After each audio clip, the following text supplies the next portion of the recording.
આ શરીરથી અલગ, શરીરને ચલાવનાર હું એક ચૈતન્ય શક્તિ આત્મા છું.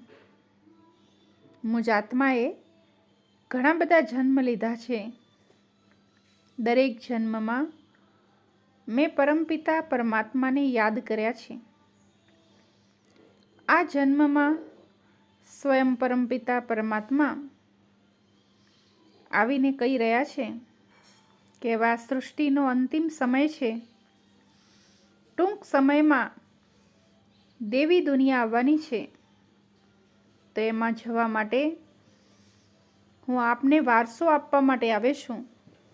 તો ભગવાનનો વારસો લેવા માટે ભગવાનને જો આપણે યાદ કરીશું તો બાબાનો વારસો આપણને ચોક્કસ મળી શકશે.